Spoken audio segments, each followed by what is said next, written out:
The Heat are at the Celtics. It's game 7. What more is there to say? If you want to know Ben's free play on that big game, stick around and I'll let you know right here on the Ben Burns Report. Welcome to the show, everyone. I'm Allie Burns.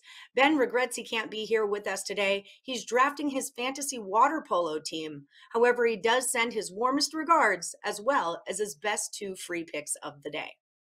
Before we get into that Celtics matchup, we're going to take a look at a little Major League Baseball. We're rolling with the Rockies and the Diamondbacks game today. We believe the Diamondbacks have not only a pitching advantage, but the batting advantage here as well. Rockies are coming off a win, but they've just arrived in Arizona, and they're starting Kauffman. Kauffman's got a 9.36 ERA on the season. He's only started 2 games this year. He lost both of them. He went 4.1 innings in both games, giving up 9 earned runs and only striking out 6. Now, on the other side of the bump, the Diamondbacks are starting Nelson. His 5.06 ERA is a little bit deceiving. He had a rocky start to the season, but over the last 3 games, he's been rocking and rolling. 1.5 ERA in the last 7 days. And in his last 2 starts, he pitched 11.1 innings, allowing only 1 earned run and striking out 10. Now, if we go into the batting, not to mention, the Diamondbacks have a huge advantage here too.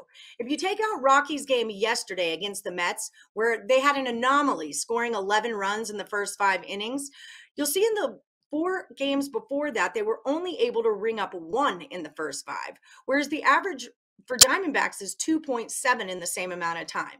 So we're rolling with the Diamondbacks here, minus a half a run at minus 138 in the first 5 innings. And not to mention, if you like a little plus money, you might want to look at that full game run line as well. Now for the pick that everyone has been waiting for. The Heat are at the Celtics. This has been a dream series here. Well, if you're a Celtics fan anyway, right? So instead of going with a side or a total, head over to WagerTalk.com for Ben's best bet on this game. We're going to go with a player prop, and we're looking at Al Horford today. Now, if you watched the show last week, you cashed with us on Jaylen Brown's pros over. We're going with Horford over 13.5 for his points and rebounds. Now, admittedly, he didn't have a great game 6. He finished with 11 combined, all right? But in game 5, which was the last game here in Boston, he had 17, 11 boards, and 6 points. And this is more typical of what he does on his home court. Over the course of the season, he's averaged about 9.5 points and 6.5 rebounds when playing at home, and both of those numbers are much higher than what he averages on the road. So in the 3 Boston wins, he's averaged 15.7 combined points and rebounds. We're going over 13.5 in tonight's big game. Don't forget, check out Ben Burns over at WagerTalk.com. He's on a 29-6 NBA run, okay, people? Make some money with Ben Burns. The season is almost over. We'll see you guys again tomorrow right here on the Ben Burns Report.